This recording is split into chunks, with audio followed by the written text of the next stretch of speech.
Hello, my friends. Hello, it's Matthew Street, and welcome to my channel. As always, I truly appreciate you being here. And folks, anybody who's anybody and is a Beatles fan knows about the White Album, okay? We all know about the White Album and what it means to us and how much we love it. Great. This is my original from way back when my parents bought it for me. And yes, if you've ever seen my famous old video about Scotch tape Beatles, you can see my Scotch tape protection job I did on my original White Album from, I think, the early 70s. My parents got this one for me. It was after the numbers came out, so it was like the second pressing of the White Album or something when there were no more numbers on it, I believe. Anyway, that's my original. Still have it. I've got plenty of others. I've got this limited edition one, which is still sealed, and I have others as well. So, but that's not the point of this video, because we all know the White Album and we all love it so much. But it got me thinking about my collection and a couple of unofficial fan club only releases that I have. And I said, I do remember having in my collection somewhere the Beatles Black Album. You might be saying, Matt, what in the world is the Beatles Black Album? Well, way back in the 80s, folks, way before Anthology, before we could get some really great unauthorized Beatles material, we had to go the unofficial route. We couldn't get it officially. And if you go way back even further into the 70s, the unofficial material that you were able to get your little hands on was very sketchy, to be mild, okay? The actual physical product was made kind of cheaply on the cheap. It was not the best quality as far as looking at it or aesthetically to put in your collection. It sometimes came in a plain cardboard sleeve with no real printing on, no color, very plain. Some of you, a copied piece of paper might be stuck in the front. Wasn't good at all, not good at all. But in the 80s, that started to change, and we started getting better quality unofficial releases.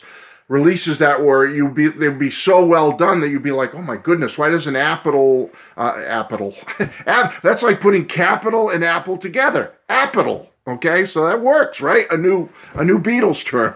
But we always used to wonder, why doesn't Apple put some of these things out? Because they're coming out in such great quality and they're done so well as far as the packaging. I'd love to see it. Well, it didn't happen really officially until the Anthology, and that's when things really started to take off, and we started getting some of these great releases leading up to recently getting the Let It Be package like a year or so ago, which is beautiful, and we got so many great things with it. Unbelievable. But so it got me thinking about this Black Album that I got back in the 1980s. Now, it is embossed, just like the White Album. There it is. You can see it there. It does have the Beatles embossed on it. The Black Album, and just like the Black Album, the White Album, I should say, nothing on the back. Very plain. It does come in a gatefold. All right. The Black Album, and let's see, here's the side there, the Beatles. And inside looks very similar to the White Album in that you get 4 pictures here.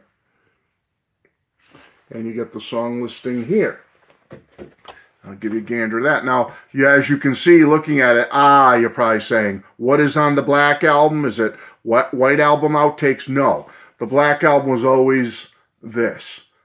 Outtakes from Let It Be, Get Back sessions. Okay, that's basically what it is. Okay, you can freeze whatever you'd like to do. Great, great thing. The only thing about it I'm not happy with is you did get one out of the 2 different special inserts that were in the White Album. Remember, the White Album came with 4 beautiful pictures of each individual Beatle, suitable for framing, which I have mine back there. As you can see it above Steve Martin's head there. Beautiful. I have a framed edition there. They're beautiful. I wish the Black Album had done the same with these 4 black and white pictures and given us 4 individual shots like that in here, so it would be kind of cool. But I got to give them credit. They did give you a poster like the White Album did.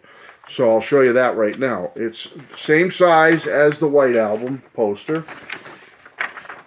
And here it is right here. All right, I'll do my best to show it so you can get a gander at it. Beautiful big poster.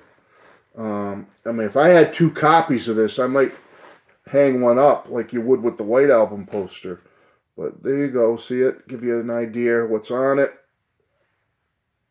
All right. And back down again to the top. And on the back is all kinds of great material to read about different songs, interviews and stuff. Lindsay Hogg, George, the Beatles are all interviewed about the Get Back sessions.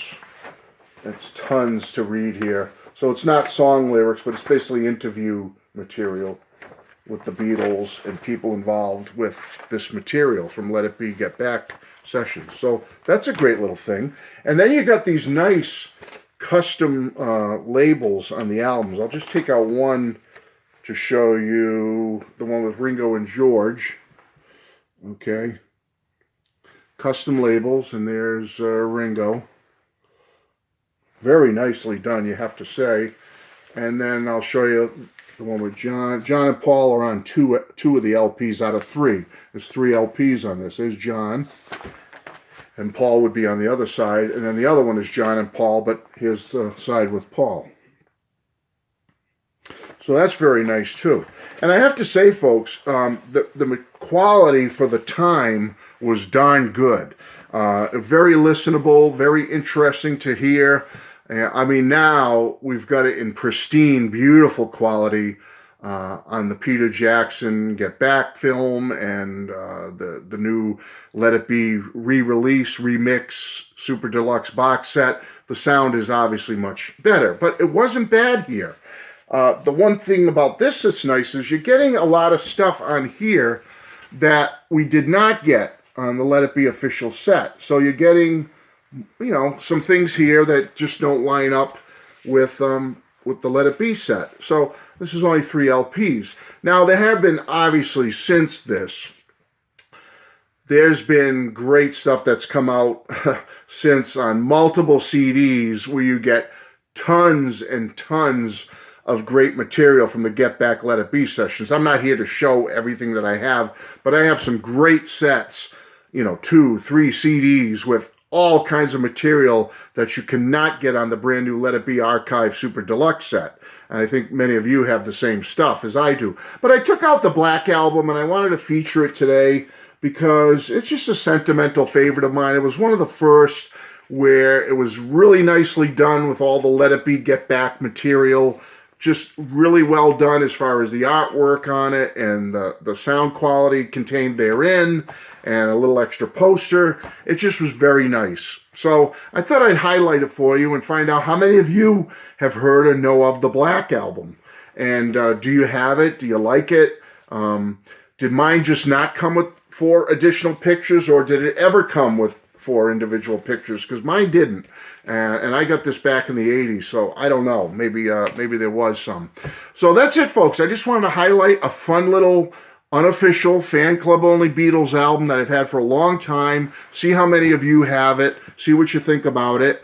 It does bring back memories for me, even though it's something I would never go to now with the official releases that have come out and the much better unofficial releases that have come out with more material. I never put this on anymore, but having it in my collection, I just love having it. I just think it's a very nice remembrance for me, brings back nice memories of the 80s and going to early Beatle conventions and picking up things like this.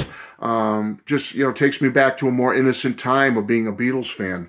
So that's it, folks. Thank you all for being here. Let me know what you think about the Black Album, and I'll talk to you soon. Love you all. Take care. Bye-bye.